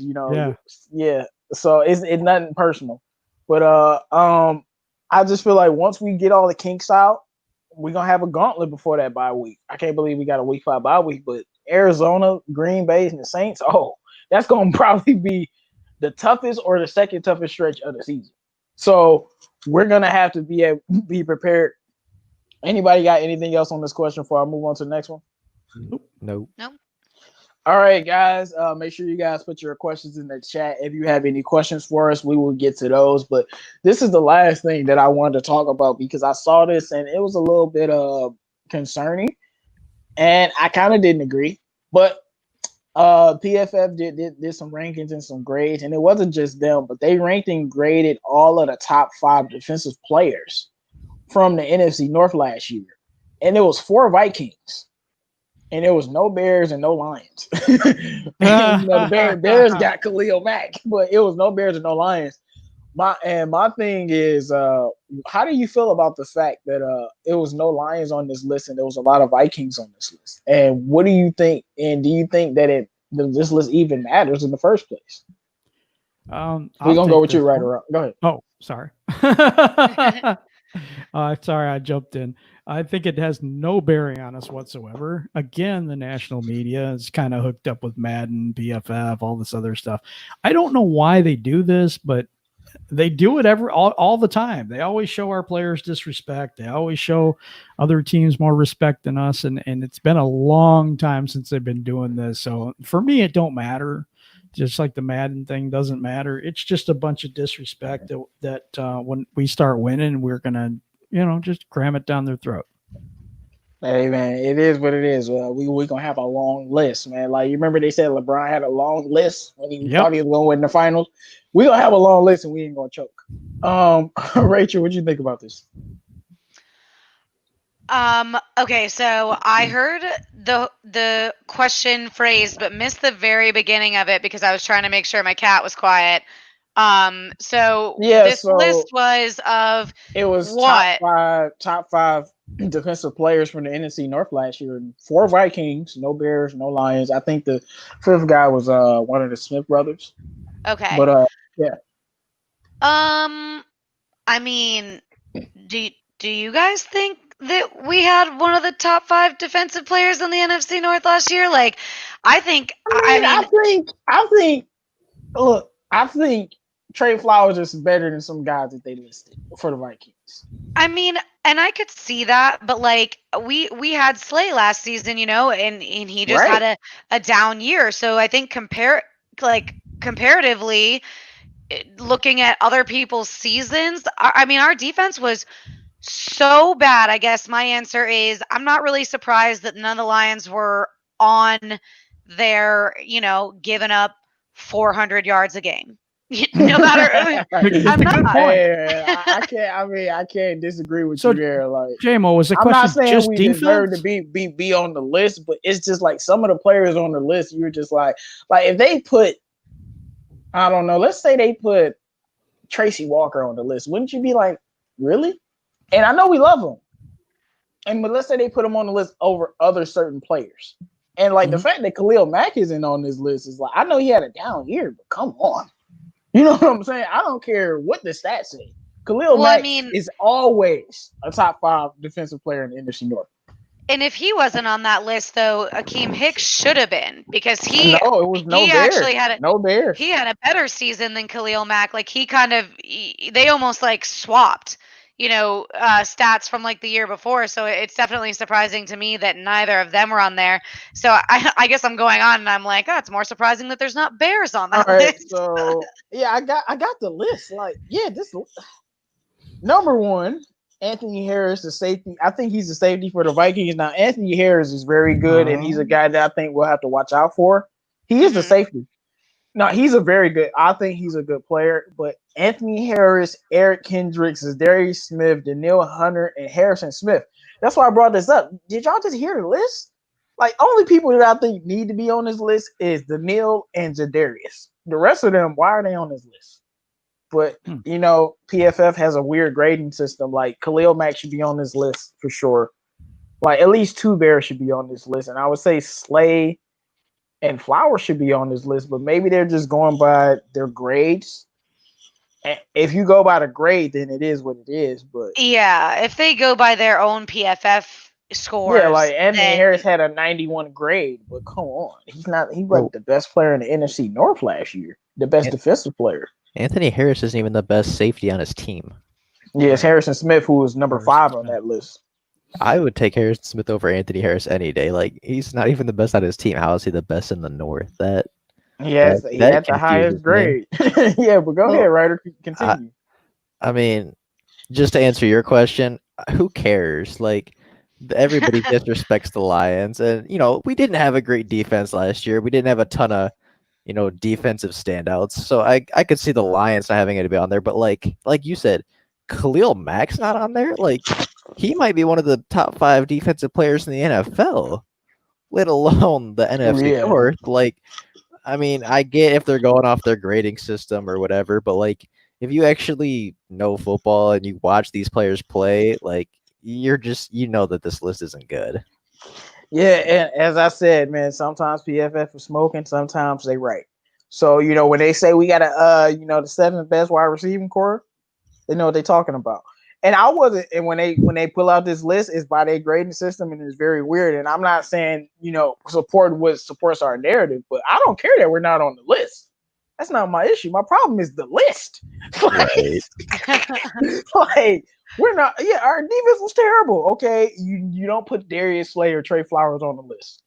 Okay, but this list, and I know it's going by their grading system, but I still can't accept it. Anthony Harris, I don't care what grading system you're using, he can never be graded as the best defensive player last year from the North. That's just not true. So I just thought it was something interesting to talk about, considering how bad our defense was. And I'm sure if they did do a list, do you think any Lions would be on it that wasn't going by a grading system? Probably not. It is what it is. Yeah. It is what it is. All right. Let's open it up for people in the chat to say any questions that they might have. I see that the preseason is officially canceled. I guess that just came down. So there we go. Every time we seem to want to play a game, they seem to cancel it. So we'll just hope that they're or just hope that they're going to have the players kind of begged for it though. So. They really did. They really did. I don't see any questions in the chat. Do you guys see anything? Because I don't. I don't. Make sure you guys drop your questions. If you have any questions on anything, just wait a couple seconds. I don't think I see anything now. But I just feel like with the preseason being canceled, like officially, I don't know. It just gives me a bad feeling. I don't. And I'm just talking about from a football quality perspective. I don't like it at all. I don't either. Yeah. It's just like, I understand that you're canceling the preseason. Okay.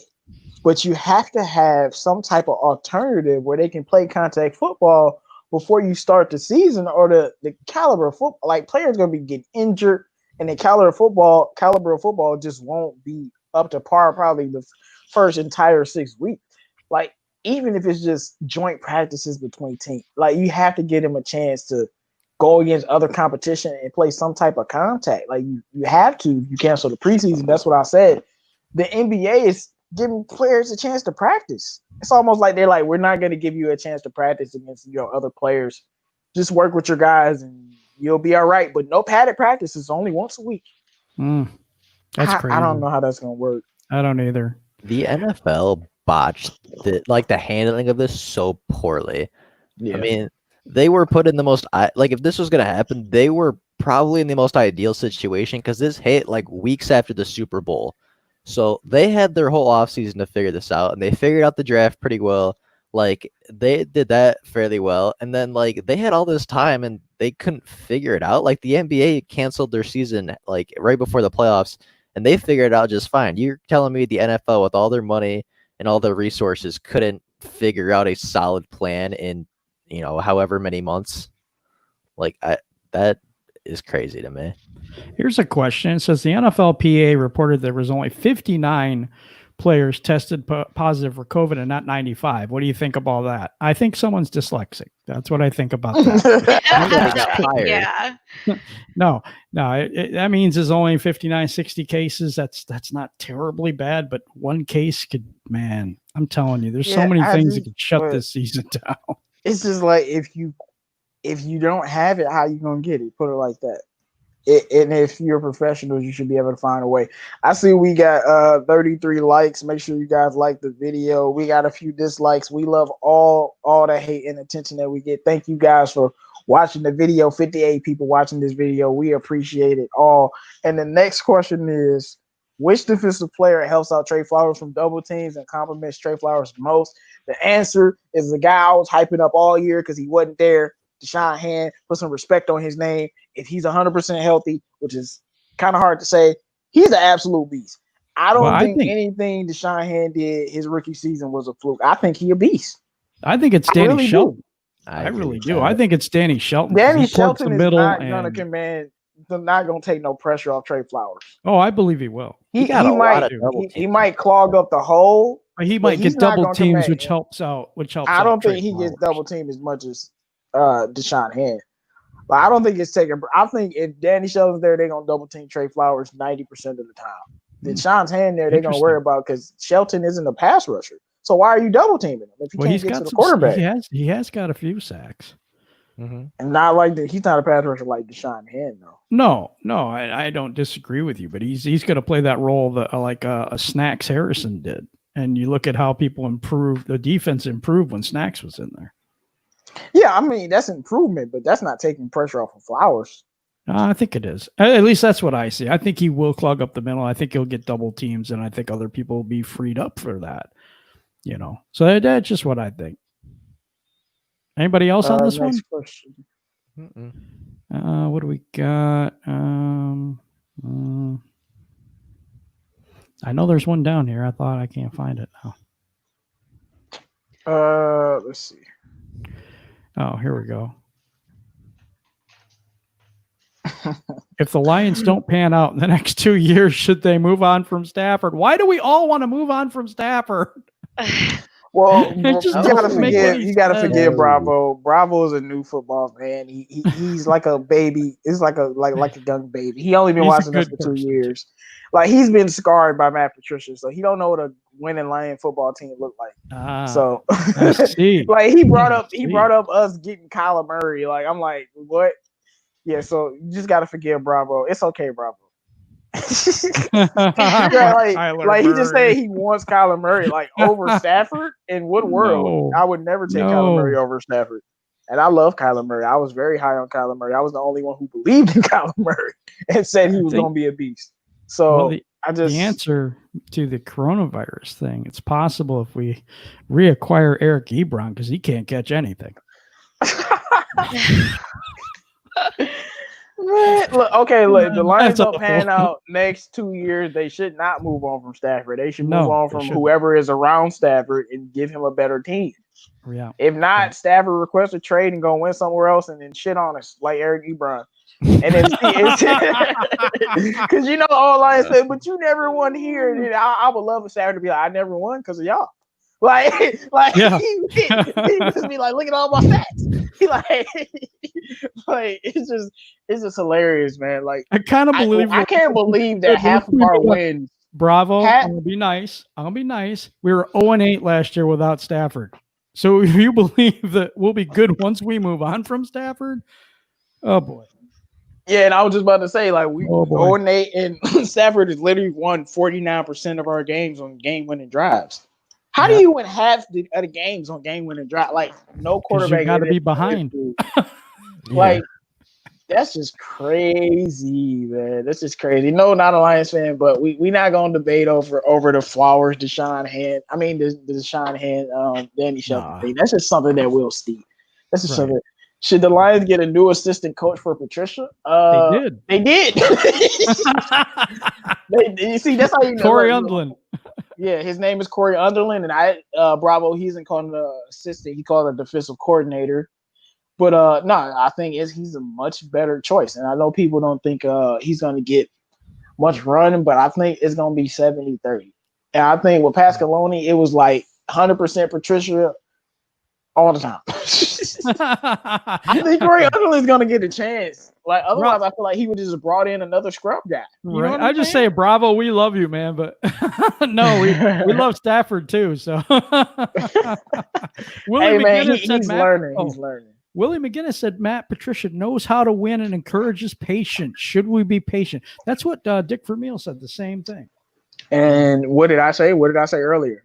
Hell no. Yep. And the great one, Mike, I'm going to tell you why we shouldn't be patient.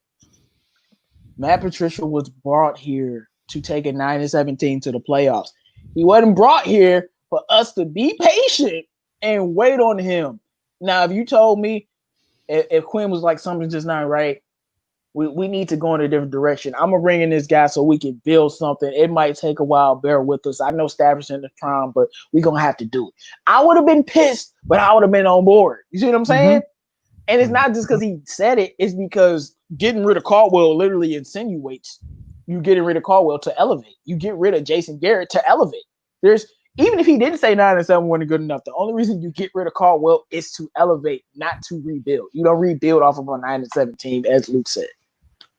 Yeah, I totally. Anybody got any thoughts on that? No, I'm good with that one. No, I agree with you. Okay, just making sure. I think that's okay. What do we got? Starters. Okay. What is your impression of the Lions' special teams? Go ahead, Rachel. Go ahead. Answer that. I didn't even really think special teams was particularly an issue for us last season. I thought special teams was not a highlight, but we just had so many other struggles that it didn't feel like there was a lot that needed to change there. I do like that they went and got Coombs or Combs. I don't know if I'm pronouncing Braden Combs. I don't know. I don't know. Correct me if I'm wrong. I didn't even know his last name. So right. But I mean, he had the number 1 ranked special teams unit in the league in Cincinnati last year. So I can't see that being a bad move, and I definitely think they made some roster moves to keep special teams at least where they were, if not better, with a better coach. Minus losing Sam Martin. So I don't know what we're gonna do in regards to a punter that can play at his level, but I'm not overly worried about it. As long as we got Matt Prater out there, that's my boy. Yeah, yep. And I think that and it's one thing I will commend Patricia for. Last year we were 7th in special teams. If you look at the Lions, special teams was the best unit on the team. If you're not being like, better players on certain units. If you're looking at our NFL rankings, so when we were 7th, and then we was like, yeah, no, you were 7th. Let's get rid of you. We gonna get the number 1 guy. I was like, well, okay, all right, I don't got no issue with that because our special teams was good. They did give up that 1 touchdown. But other than that, they were very good. They caused turnovers. Agnew had 2 touchdowns, and they were very productive. Like I said, they were the best unit on the team. And then Matt Prater, of course. Yeah. All right, guys. I think I'm going to go to final thoughts for tonight. Okay, I'm going to go first to right or wrong. Yeah, I mean, I had fun tonight. Some of these topics got very, very heated, and there was definitely some passion in this show tonight, which I'm always a fan of. As much hype and excitement we could bring to the show, the better, in my opinion. But I had fun tonight. I think we had a lot of good discussions, a lot of arguments maybe, but I still think we had fun, and I definitely enjoyed it. All right, what do you think, Rachel? What are your final thoughts for tonight? Well, as always, guys, thanks for hanging out in the chat with us. And I thought we had a lot of good topics. Make sure you guys throw a like on the video on your way out the door. And, I will say, I'm going to say it to the 26 people that stopped by to thumbs down the video. Just don't stop by. Be respectful. And with that said, to everybody that is always out there supporting the DSA, we really appreciate you guys. Make sure you sub to everybody's channels. Everybody's putting out some really, really great content. And we are all one pride, guys. Let's act like it. We love you. All right. JMO, final thoughts. Yeah, I'm sorry, John. I just have to answer that last question only because when me and Ryder were talking and I was telling you about the hate, I'm like, they don't never talk about the Browns that way. Yep. I don't know, Mike. The Browns have never got, bleeped on like the Lions, and they've been worse. It's hard to be worse than us, but when they went 0-16, I'm like, y'all really had to top us like that? Like, once they did that, it was like, so I just feel like I don't know why they love the Browns. Who knows? Who knows? Yeah, But, I don't know either. I've wondered that too, because I remember a few years ago, they were just hyping them up like, "Oh, watch out, they've got a great team, blah blah blah blah blah," and they were terrible, just like we were. But they never hype us up and say we're going to be great when we're terrible. They say we're going to be worse than we actually are. like, could you imagine? They was like, "Oh man, they got Sue, they got Calvin Johnson, they just got Golden Tate from Seattle Seahawks. Oh, they about to be a problem." And then we went 11-5. Yep. But no, they was like Lions. Yep. That is absolutely like that's so it. true. And I know we're not a winning franchise.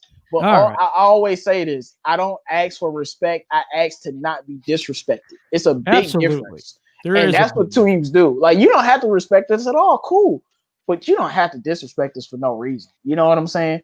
But final thoughts, man. Shout out to everybody that came by. We love all you guys, and we do this thing for you guys, and we give y'all all the content that you need. This is a DSA Roundtable. The Roundtable will be on my channel on Thursday, so you guys are going to make sure you want to stop by for that, and make sure you check out all the new videos we have. We have a new hockey show if you're into hockey. It's on Jim's channel called the Offside Show. Make sure you check that out, and you're going to want to check out the website. And I do want to say, man, with Ebron talking smack and the NFL canceling the preseason, it'll all be all right if we do one thing. Sign Kenny Golladay. And it'll be all right. Before he loses his mind, man. Really? Okay, my final thoughts for tonight. Tonight was a weird show for me. I don't usually get upset like that and don't usually deal with people in that manner. So I have to apologize to everybody in the chat, apologize to you guys on the panel. Probably could have handled that better. So I just want to say that we do try to care about everybody that comes into our chat. And I probably shouldn't have acted that way. So I want to say that. I also want to say, though, on the other hand of that, nobody should come in here disrespecting family. And so this is football. It's not that serious. We're doing this for fun. We're not getting paid to do it. So, guys, just be respectful. We'll be respectful back to you. And that's all I ask is respect. But with that being said, I hope you guys have a wonderful night. I really appreciate each and every one of you that came in tonight. And I want you guys to all have a wonderful evening, and we will see you Thursday. We're out.